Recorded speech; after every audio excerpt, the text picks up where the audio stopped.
जी, मैं आपसे कर्म का रहस्य या कर्म सिद्धांत समझना चाहता हूँ। आप कहते हैं कि भगवत प्राप्ति एवं भगवत प्राप्ति के अलावा सब कुछ के विधान के अनुसार ही होगा, या यूं कहें कि सब कुछ तय है जब तक आप भगवान की भक्ति द्वारा उसे बदलने का प्रयास नहीं करते। भगवत प्राप्ति नहीं तय है, भजन नहीं तय है, ये नहीं तय है, ये किसी के भाग्य में नहीं लिखा है। ये हम नया भजन कर्म करके अपने पूर्व प्रारब्ध को मिटाकर भगवत प्राप्ति की रचना करते हैं।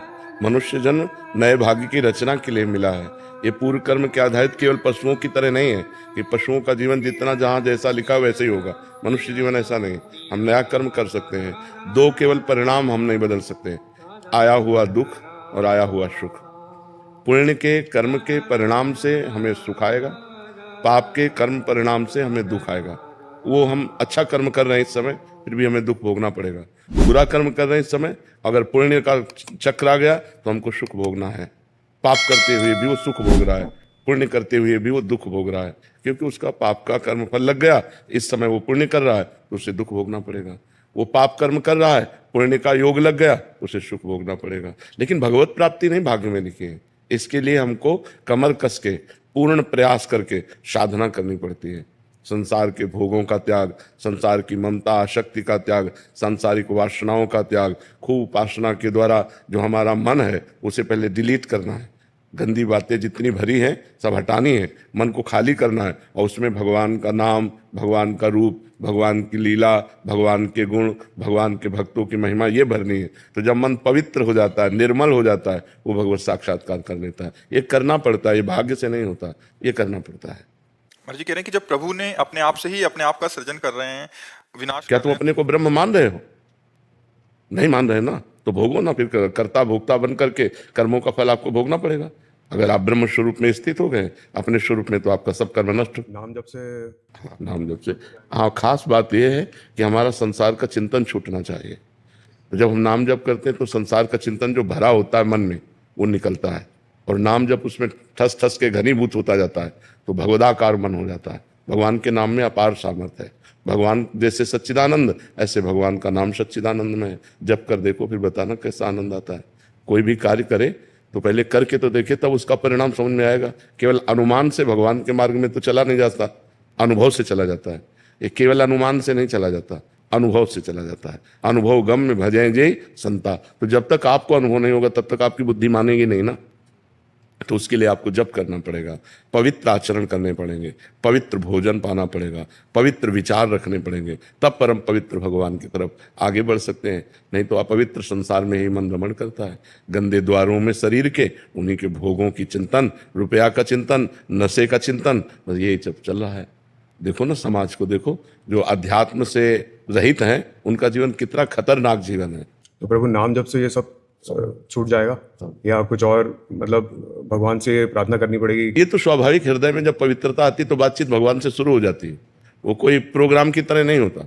जब हम जप करते करते फिर देखते हमारे मन में बहुत गंदगी है तो अपने आप प्रार्थना शुरू हो जाती है, हे प्रभु, हे करुणामय, मैं कितना प्रयास करूं, मैं प्रयास करके हार रहा हूं। देखो प्रभु, फिर मन काम की तरफ जा रहा है, फिर मन गंदी वासनाओं, नाथ मुझे बल दीजिए।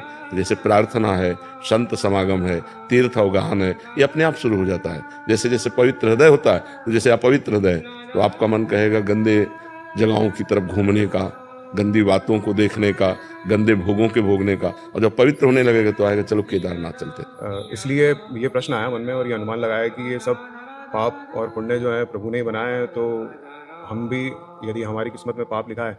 लिखा नहीं है, नई किस्मत में नहीं लिखा है। यदि हमने पाप किया है, अब नई किस्मत तुम क्या लिखना चाहते हो, तुम्हारे ऊपर छूट है। तुम नई किस्मत में एकदम एक भी पाप ना लिखना चाहो तो एक भी पाप नहीं लिख सकते। पुण्य लिखना चाहो तो पुण्य ही पुण्य लिख सकते हो। फिर भगवत प्राप्ति को ही लक्ष्य बनाए तो पाप पुण्य दोनों को नष्ट करके भगवत प्राप्ति करना होगा। न पुण्य रहेगा न पाप है। नाम जब से सब हो जाएगा। नाम जब से सब हो जाए। जिनको राम कहना भी नहीं आता था, वो जब मरा मरा शुरू किए तो ब्रह्म ऋषि हो गए कि नहीं हो गए। दूसरा कोई साधन तो उनके पास था नहीं।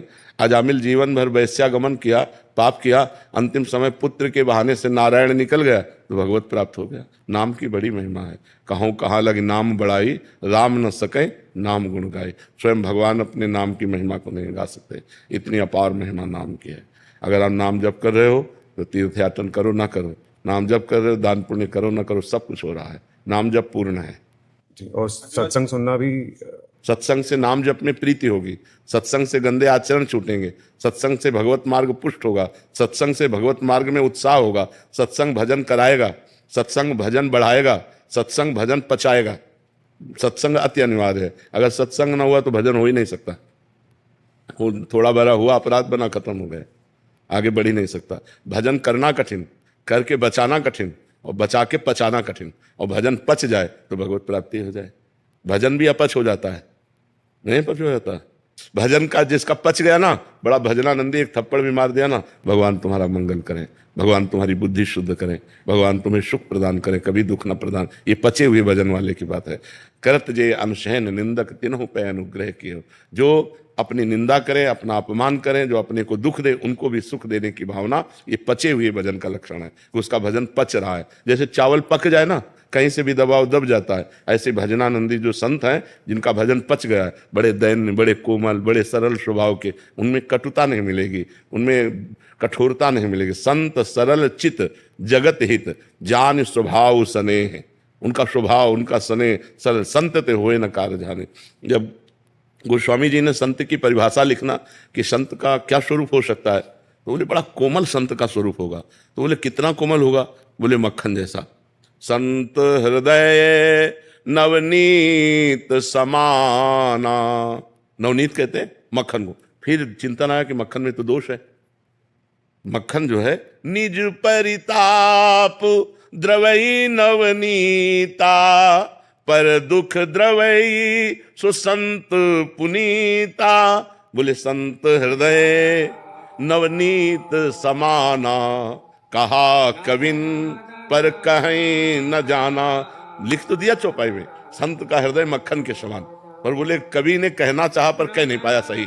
इसमें गलती हो गई। क्या कि निज परिताप द्रवे नवनीता, स्वयं ताप लगने पर मक्खन पिघलता है, लेकिन संत दूसरे के दुख को देखकर द्रवित हो जाते हैं। पर दुख द्रवई सुसंत पुनीता। तो संत का हृदय, भजनानंदी का हृदय, भक्त का हृदय बड़ा कोमल, सरस और बड़ा कृपाल, उदार हो जाता है।